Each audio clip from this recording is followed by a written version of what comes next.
Welcome to AB Crafty. I'm Daniela, and I've been super curious about whether AI models can craft. How cool would it be if it could accurately generate crochet patterns so that all you have to do is plug in your idea and then within seconds, you'll have a fully workable pattern. So I'm putting that idea to the test today. I figured I might as well start small with some basic crochet patterns and then work my way up. I've been making tons of Megan Lapp's Amigurumi patterns over at Crafty Intentions, so I'm thinking starting with a basic ball would be a good test. Then, since I recently got our mushroom book, we can test out making a mushroom. For this test, I'll be comparing Google's Gemini to ChatGPT to see if there's a difference and whether one is more reliable and, frankly, the better crafter. To make it equal, I'll be plugging in the same exact prompts to each. I've also created a blog post for all of these and future patterns that I test. It's linked in the description, or you can just Google AB Crafty AI crochet patterns and it should come up. In the post, I'll also share exactly what I typed in for my prompts so you can try and recreate it yourself. So let's get started with Gemini's ball. Technically, what I put in as the prompt is to make a circular cat toy. That way, it's a small size ball. It's 11 rows, and it does look okay to start. It's just whether the 4 rows of 24 will look good or elongated, more egg-shaped. In the instructions at row 9 is where it now says to add stuffing and catnip or a bell here, because remember I gave the instructions to make it a cat toy.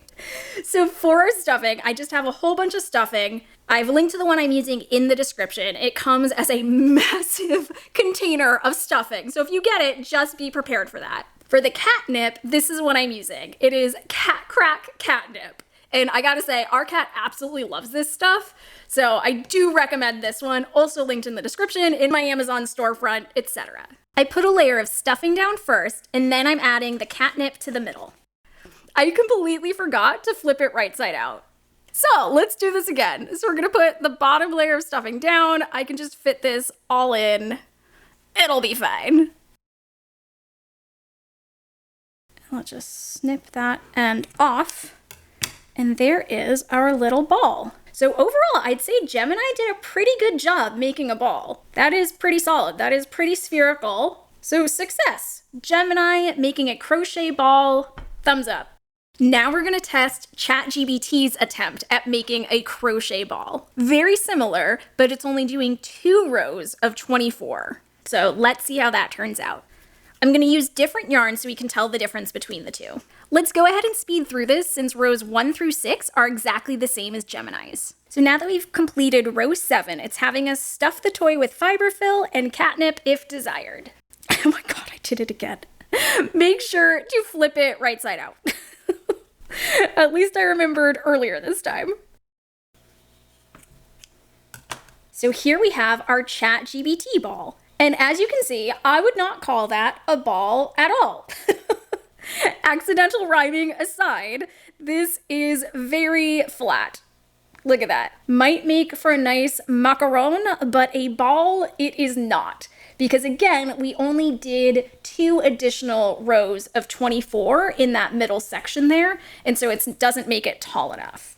My cat, however, doesn't seem to care whether or not it's round. Meanwhile, the one that Gemini created very much is spherical. So in this round, I would say Gemini succeeded in crocheting a ball. ChatGPT did not properly crochet a ball. So round 1 goes to Gemini. For round 2, let's see if AI can crochet a mushroom. We'll again start with Gemini. It's broken up into 2 parts, splitting it up into 2 colors, but it is all one continuous piece. I like how it says start in red or cap color. I'm gonna go with a different color and use this yarn from Loops and Threads. The reason I chose a mushroom shape is it's a little bit more complicated than a ball, but it's still a simple enough form. I also want to see if it has us switch colors or not. Then how does it make us assemble the pieces? And because I kept it in the same thread as the cat toy ball, is it gonna make the mushroom a cat toy as well? With our cap completed, we can now move on to the stem. Here it says to change to white or cream color. So now we have our new yarn ready to go. So for the stem, it starts with new row numbers, and to start row 1, we're working in the back loops only, and doing 1 single crochet and 1 decrease. So already, because we're working in the back loops, I think it's doing a pretty good job of creating a pattern. What I don't know is if it's pulling a pattern from somewhere else or if it's generating it on its own. If it is pulling a pattern, unfortunately it's not referencing it.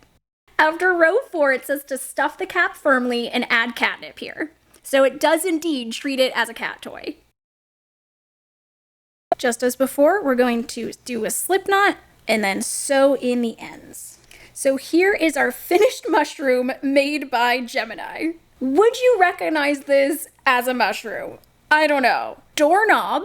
Maybe. That's pretty good for a doorknob. But mushroom? I don't think so. There are definitely some things I would tweak. It had the right idea with doing that back loop, but then it should have done more so that this part was more narrow, and then it probably could have done it with a longer stem. So it has the right idea, but it's still not quite there. I don't know if it's the prompt itself, so let me know in the comments what you think I should change for the prompt to make it look more like a mushroom. Or just what you would change to make this more mushroom-like. It does say at the end, if you want to add the classic white spots to the cap, you can use a yarn needle and a bit of white yarn to stitch a few French knots or simple straight stitches around the top. So that is a fun detail that at least adds. But the overall shape still isn't quite there, unfortunately. So Gemini, I would say this is a fail on a crochet mushroom. So now let's see ChatGPT's attempt. For this one, same thing, it's having us work in 2 parts, making the cap first and then the stem. But for this one, it is 2 separate pieces and then sewn together. And again, to make it different than the Gemini mushroom, we're going to use a different color yarn. So for this one, I'm just going to use classic red yarn. So let's set this aside and work on the stem. And now it says to stuff the stem lightly. That's interesting because it is so narrow here. So I don't know why it didn't have us stuff it earlier before we started decreasing it.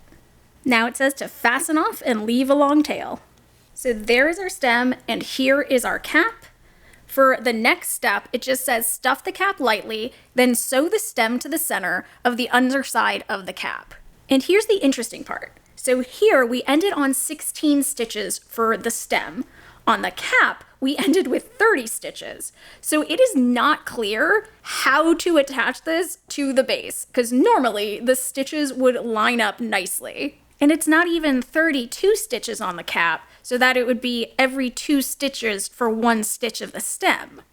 But I think that's what I'm gonna do, is I'll do 2 stitches to 1 stitch, and then maybe only 1 stitch like midway down to make up those last 2 stitches of the stem. So let's go ahead and thread this and just try it out. So I don't know why it said to leave this red yarn long, since we didn't use that to sew. But maybe we were supposed to use the red yarn to sew and not the white yarn, but it also said to leave the white yarn with a long tail. So it's not really clear. And here we have our ChatGPT mushroom.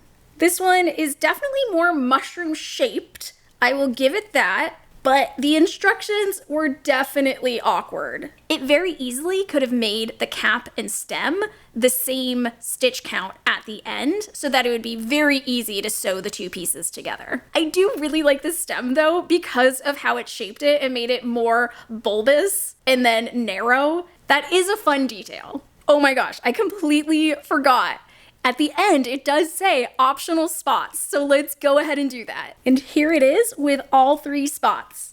So comparing Gemini and the ChatGPT mushrooms, which do you think is the better pattern? For me, the ChatGPT one turned out better, even though we did have issues connecting the pieces. So in the end, for the mushrooms, I don't think either AI fully succeeded, but I think overall ChatGPT did do a better job because you can actually identify it as a mushroom. So it's safe to say I think there's definitely room for improvement for both AI models. But again, let me know in the comments what I should type differently to hopefully make the pattern better. And also, share if there are other things you'd like to see if AI can crochet. I had a lot of fun with this one, so I'm definitely down to make this like a whole series. And a note on the crochet hook that I'm using. I am so excited about this. This is a row counting and stitch counting crochet hook. I've linked to it in my Amazon store as well as in the description.